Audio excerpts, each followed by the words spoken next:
Gracias a todos por estar aquí un año más.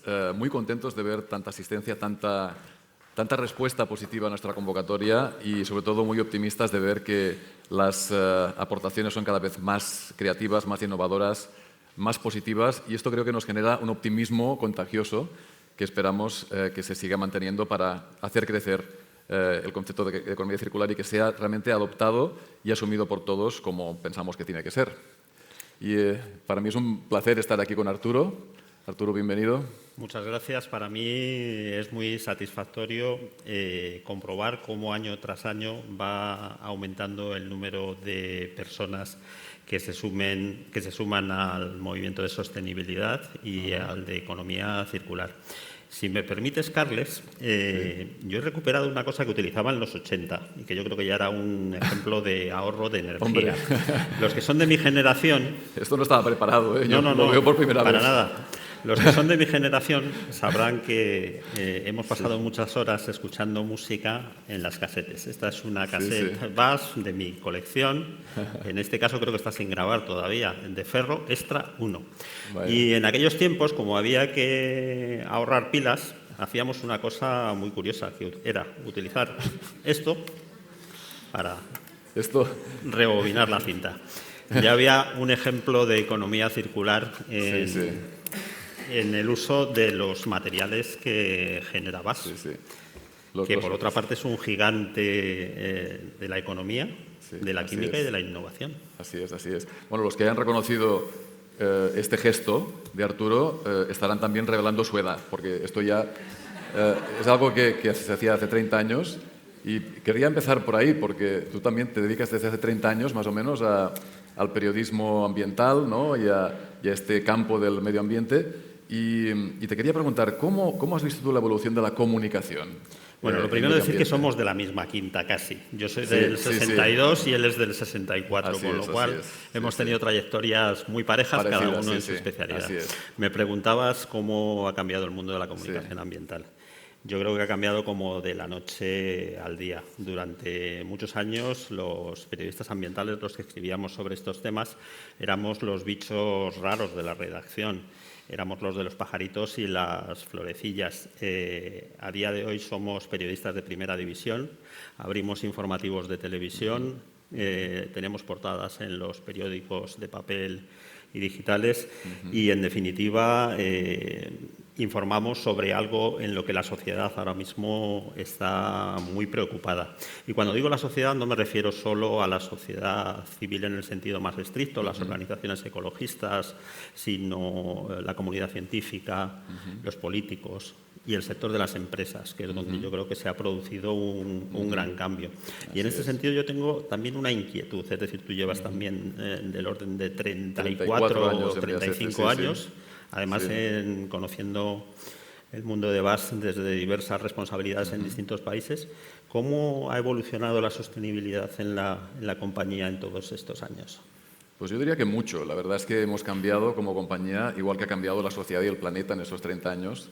Yo consultaba los archivos de BASF y resulta que la primera estrategia de sostenibilidad se dio a conocer y se creó en el año 94. O sea, estamos a un año de cumplir 30 años de la primera estrategia de sostenibilidad de BASF.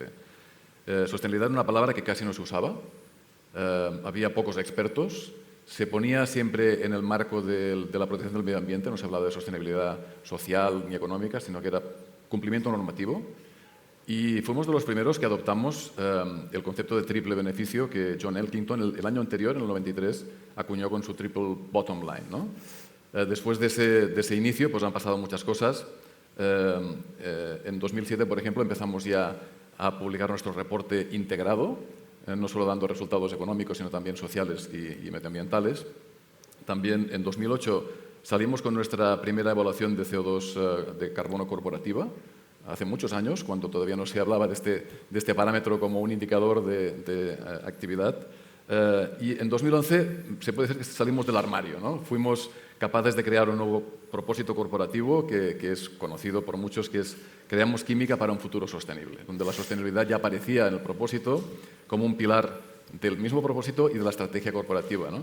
Es un claim que ya hace 12 años que está activo y que está totalmente vigente, del que nos sentimos muy orgullosos porque realmente refleja nuestros valores. y que nos puso en el camino, digamos, que estamos ahora, ¿no? En 2015 fuimos también de las empresas que estuvimos colaborando con las Naciones Unidas para la redacción de los ODS. Tuvimos el privilegio de estar ahí en este proceso de creación de estos 17 objetivos y, por tanto, ser parte integrante de esta labor. El año pasado ya salimos con nuestros objetivos de neutralidad climática, de reducción de emisiones para 2050.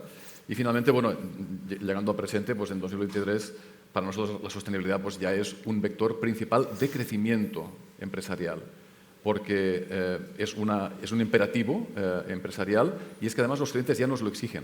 Realmente es un factor de competitividad ineludible y, por tanto, ha dejado de ser ese concepto nicho que era hace 30 años. Decías tú que la sostenibilidad es un término que entonces no se utilizaba. Hoy quizás haya un sobreabuso de sostenibilidad, pero bueno, habéis realizado cambios estructurales y también cambios formales. Sí, así es. Yendo al tema de la ciencia, ¿no? Porque tú has seguido estos 30 años, estas 3 décadas de evolución científica y te quería preguntar por el papel que crees que puede jugar la ciencia, porque hay un cierto sector de la opinión pública que piensa que la ciencia lo va a solucionar todo, ¿no? Que va a llegar con la varita mágica y va a encontrar soluciones milagrosas a los problemas que tenemos planteados. ¿Tú qué piensas? Yo creo que la ciencia es fundamental. El área en el que yo trabajo, que es una dirección informativa, es la Dirección de Medio Ambiente y Ciencia. Y es así porque la ciencia realmente, la investigación, el desarrollo y la innovación ayuda a solventar algunos de los grandes problemas a los que nos enfrentamos. Tenemos un ejemplo muy reciente, que es el de la pasada pandemia. Sin ciencia, sin investigación médica, no hubiéramos avanzado en las vacunas y no hubiéramos conseguido superar la pandemia en el tiempo en el que se ha superado. En el tema de la transformación hacia un modelo renovable de energía, de movilidad, la investigación científica y el desarrollo de nuevos carburantes, el hidrógeno verde, las energías renovables, al final es producto de la investigación, de la innovación y del desarrollo. Y como periodistas, la ciencia para nosotros es fundamental. Nosotros contamos las cosas bien porque las vemos y estamos en el sitio, en el lugar en el que se producen los hechos, o porque nos las cuentan nuestras fuentes. Y las fuentes científicas aportan solvencia, aportan credibilidad y aportan una seguridad a lo que contamos que no tienen otras fuentes.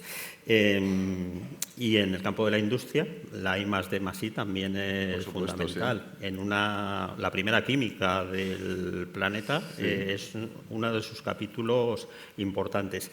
Y la celebración de estos premios, que también tiene que ver con la innovación, pues es un ejemplo de la importancia que estas cuestiones tienen en las empresas.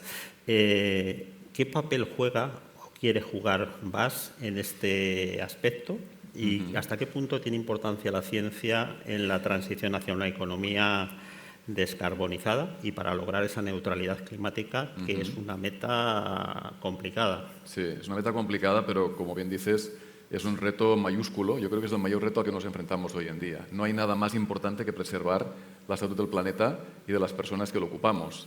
Y las empresas químicas, y BASF como empresa líder del sector químico, tenemos una responsabilidad muy grande. Muy grande porque tenemos un gran impacto. Somos empresas que producimos, consumimos recursos y generamos emisiones, residuos, y nuestro impacto es realmente significativo. Por tanto, es una cuestión de justicia social casi y de ética empresarial hacer lo posible por minimizar estos impactos y, si se puede, reducirlos al máximo, ¿no? Hasta ahora hemos sido, y somos todavía, podríamos decir, parte del problema. Hemos llevado todos, las empresas químicas y la economía en su conjunto, al planeta al punto en que se encuentra ahora mismo. Pero también somos, al mismo tiempo, parte de la solución, y la química va a ser parte indispensable de la solución. Sin la química no habrá soluciones que puedan llevar al planeta a cumplir con sus objetivos de protección del medio ambiente. Para nosotros la estrategia es doble. Primero empezamos por mirar hacia adentro y descarbonizar o desfosilizar nuestras operaciones. Digo desfosilizar porque el carbono va a ser siempre imprescindible. Nosotros empleamos gas natural como materia prima. Quemamos la mitad del que consumimos y la otra mitad lo reaccionamos. Por tanto, desfosilizamos nuestras operaciones pasando a electrificar los procesos Y para esto pues, hay que disponer de esta electricidad renovable, ¿no? También tenemos desarrollos muy importantes para cambiar procesos que generan CO2 por otros que generan poco CO2 o ningún CO2. Hay procesos que emiten muchas toneladas de CO2 por cada tonelada de producto que nos interesa y estamos ahora viendo cómo podemos reducir esa parte que no es deseable a cero si se puede. Y la verdad es que la tecnología ya existe. Y finalmente, pues estamos también muy interesados en consumir cada vez más materias primas de origen circular, es decir, o recicladas o renovables. Es decir, en lugar de consumir materia prima fósil de carácter finito, hacer un uso cada vez más importante de materias primas que vengan del circuito de consumo industrial o digamos, de las personas. Y esto pasa pues, por emplear, por ejemplo, biomasa o emplear, por ejemplo, cultivos sostenibles como la palma o, sobre todo, reciclaje químico, que es la gran, digamos, esperanza que tenemos planteada como tecnología que puede aportar solución.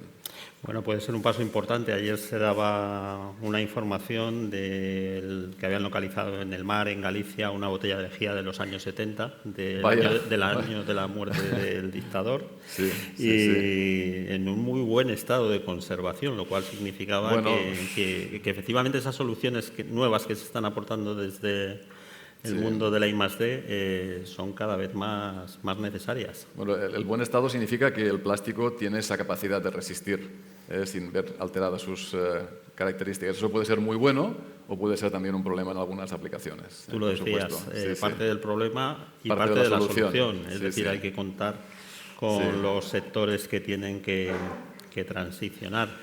Entonces, vosotros, que sois profesionales de la comunicación medioambiental, ¿cómo veis el concepto de economía circular? ¿Lo veis como una moda, algo pasajero o algo que realmente ha venido para quedarse y a instalarse? Yo, Carles, creo que el concepto de economía circular ha venido para quedarse. En realidad es una evolución de viejos dichos del movimiento ecologista, ¿no? Las 3 R's, reducir, reutilizar y reciclar, en la que la más importante era reducir, ¿no? Siempre se dice que los residuos más fáciles de eliminar son aquellos que no se generan, por lo tanto, claro. Y yo creo que en eso también desde el sector industrial se está haciendo un esfuerzo muy importante en reducción de envases, de peso, de los embalajes. La verdad es que está avanzando bastante. Pero por dar un dato, se estima que un 40% de la reducción de emisiones vendrán derivadas de los avances en circularidad. Ese es el buen dato.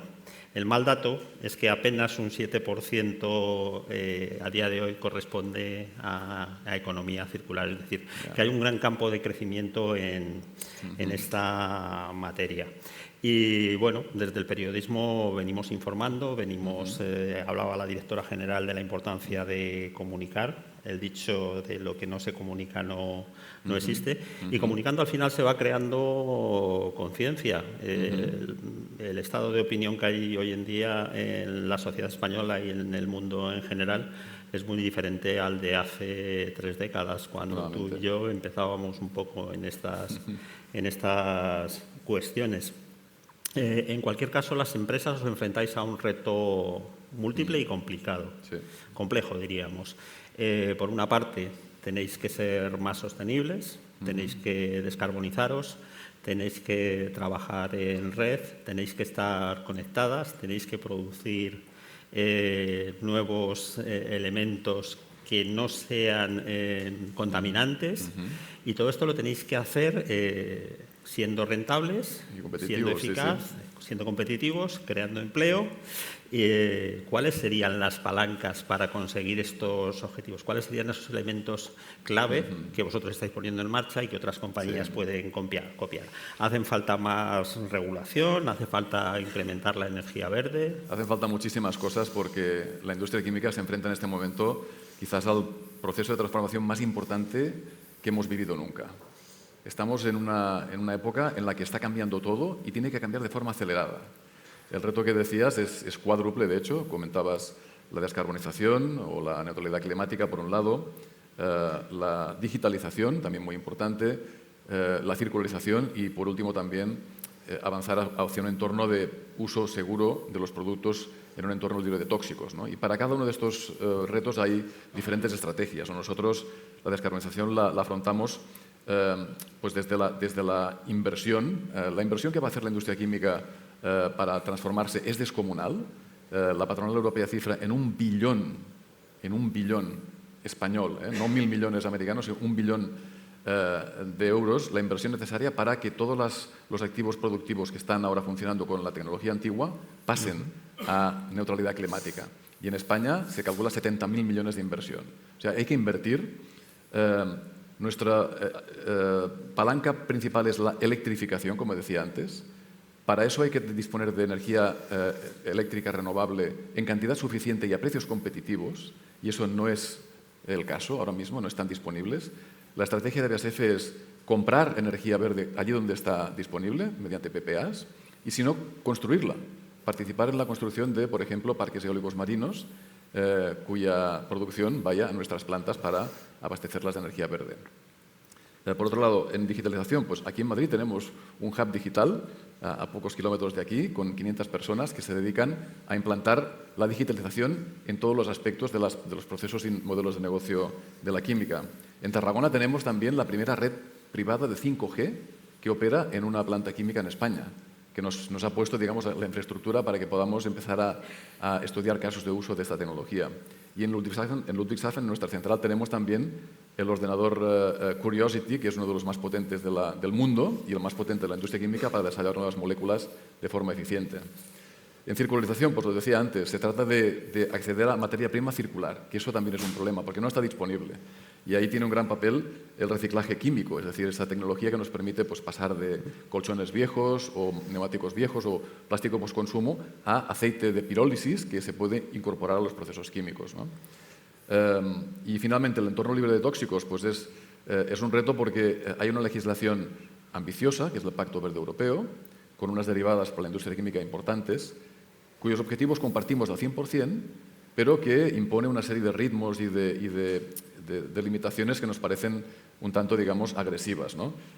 Lo que abogamos es por tener un marco normativo predecible y estable que nos ayude a transformarnos sin perder competitividad, y sobre todo que no ponga limitaciones en las tecnologías, que sea, digamos, tecnológicamente neutral. Y con esto pues un poco resumo toda la problemática que es importante. Bueno, has hablado de cambiar de forma acelerada, de tener un marco normativo predecible de las inversiones. Sí, sí. Eso realmente también al final se va a traducir en empleo. Sí, hombre. En España tenéis 13 centros. Así es. ¿No? La industria química proporciona empleo de mucha calidad, de gran, digamos, nivel de formación y muy estable.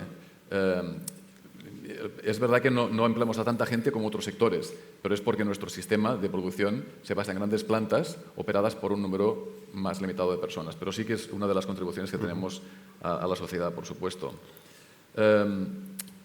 A veces tenemos la sensación desde la industria que lo que hacemos no llega con la percepción que nos gustaría a toda la sociedad. Y vosotros, como periodistas, tenéis un papel en esta comunicación. ¿Por qué crees que la industria no tiene quizás la reputación que pensamos que se merecería, ¿no? ¿Dónde estamos fallando? Vale, lo primero que yo siempre digo es que cualquier fuente de información considera que lo suyo es lo más importante, ¿no? Eso es Todos cierto, los días recibimos cientos de notas, de comunicados, de propuestas informativas. Y es verdad que esto ha cambiado en la última década, sobre todo de forma espectacular. Tradicionalmente, las empresas se ocupaban de comunicar sus resultados, si habían obtenido beneficios, el EBITDA, y fundamentalmente teníais trato y relaciones con los periodistas económicos. Cierto. El periodismo ambiental no os interesaba demasiado, no estoy hablando de base en concreto, sino de la industria en general. Es decir, esos otros temas que a la sociedad sí que le interesan y que todos los estudios de audiencia demuestran que hay interés, pues para vosotros no era interesante. Ahora las circunstancias han cambiado. Hay que contar también lo que interesa a la sociedad y esos otros beneficios que las empresas aportan, ¿no? Y yo creo que eso sí que ha cambiado. Y ha cambiado un poco las fuentes que nosotros utilizamos. Nosotros antes teníamos prácticamente 2 fuentes de referencia, que eran las organizaciones de defensa ambiental y la comunidad científica. Y en aquellos tiempos, cuando llamábamos a una empresa para contrastar un dato generalmente negativo, me está sonando el teléfono y podría ser una noticia, pero en este caso no lo voy a coger, disculpad, le había bajado el volumen, pero no. Lo que decía era... Que las empresas no te hacían caso, ¿no? Sí, realmente no tenían necesidad de comunicar las cosas que hacían en materia ambiental. Eso ha cambiado. A día de hoy todas las empresas quieren transmitir lo que están haciendo.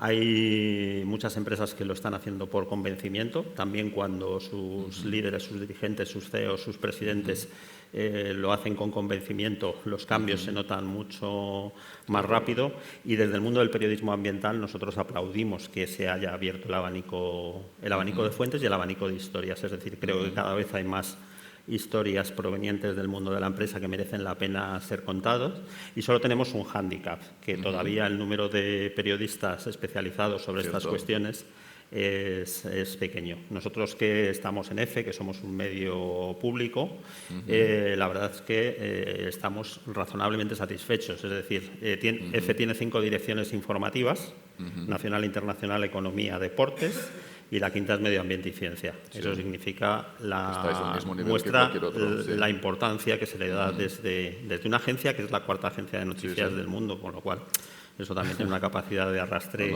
importante. En cualquier caso, yo tengo otra curiosidad sobre VAS. Vosotros tenéis un campo de actividad súper amplio, muy diverso, que abarca muchos factores y tenéis mucha relación con un montón de compañías con las que tenéis proyectos en marcha. ¿Nos podrías contar alguno de esos proyectos que son casos de éxito de colaboración entre compañías de diferentes sectores y que están haciendo proyectos beneficiosos para el medio ambiente? Pues sí, por supuesto tenemos, como dices, un portafolio de productos y soluciones muy amplio, tocando muchos sectores diferentes. Por referirme a uno que tenemos muy cercano, el fabricante de las máquinas de café que tenemos aquí fuera, Nobel, fue uno de los primeros, si no el primero, en introducir cápsulas de café biodegradables y compostables fabricadas con un plástico de BASF, EcoBio, que fue una solución innovadora. Por supuesto, lo mejor sería pues, hacer el café sin consumir cápsulas, pero ya que las cápsulas son parte de la vida cotidiana, pues vamos a hacer un diseño de las cápsulas que sea realmente compostable y se pueda reciclar con la fracción orgánica. También tenemos un ejemplo muy vistoso que es el de las zapatillas Adidas Futurecraft Loop, que son zapatillas de deporte que están construidas con un solo material. Toda la zapatilla completa, cordones, suela, entresuela, la parte de arriba, la plantilla de dentro, toda hecha con un termoplástico de poliuretano de BASF que, tratado de forma, digamos, inteligente, se puede usar para todas las partes de la zapatilla. ¿Qué hace Adidas cuando el usuario termina, digamos, ya de usar esas zapatillas después de X kilómetros? Las recoge y las tritura, así tal cual suena, las tritura para producir granza nueva que sirve para fabricar nuevas zapatillas. Por tanto, un ejemplo de circularidad perfecto, ¿no? Digamos, ideal, ¿no? Otro caso sería la colaboración que tenemos con Inditex, líder mundial en productos textiles. Han sacado una línea de prendas basadas en poliamida que nosotros hemos aportado, que tiene origen en biomasa.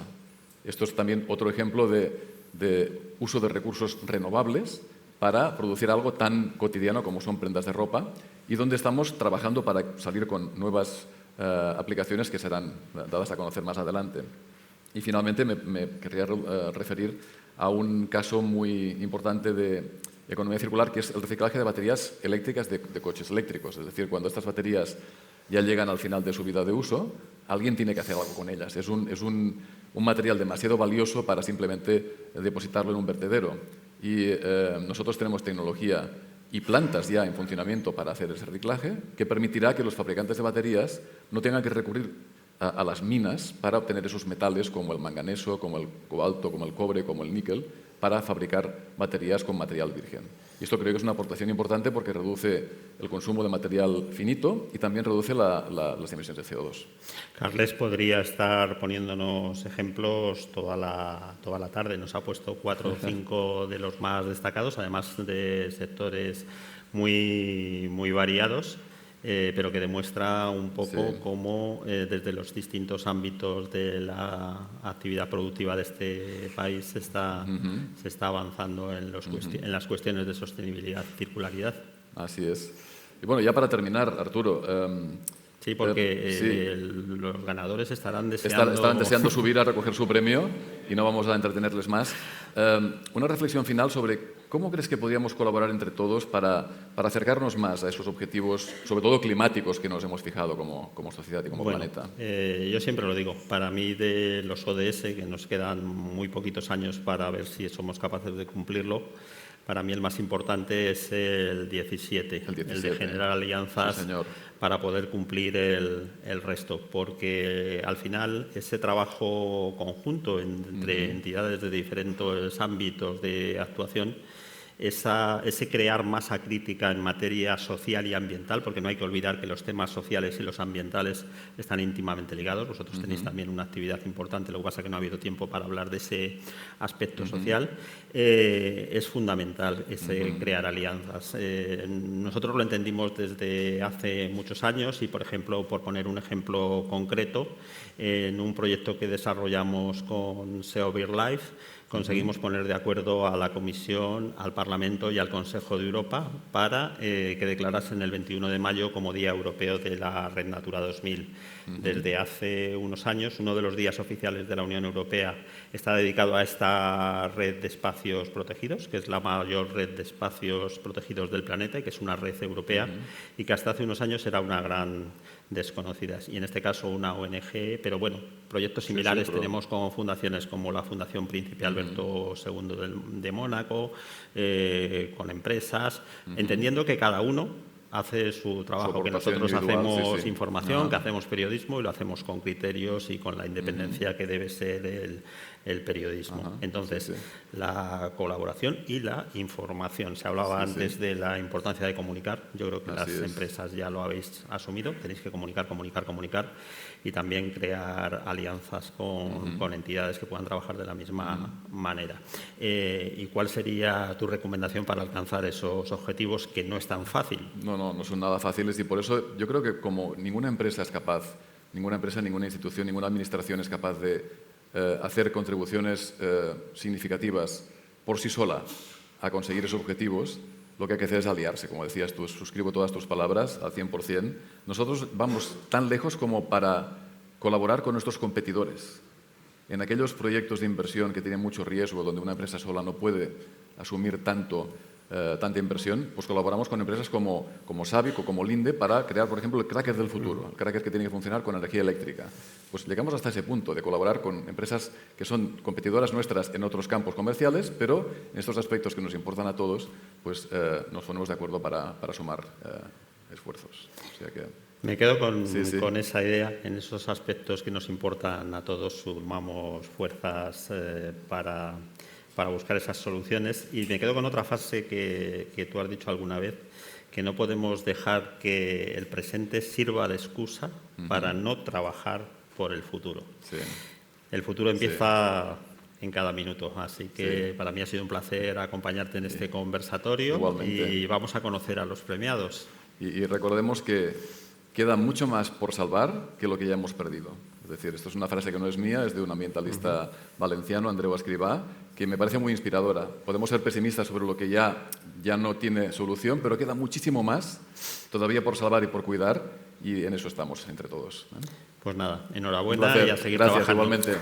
Gracias.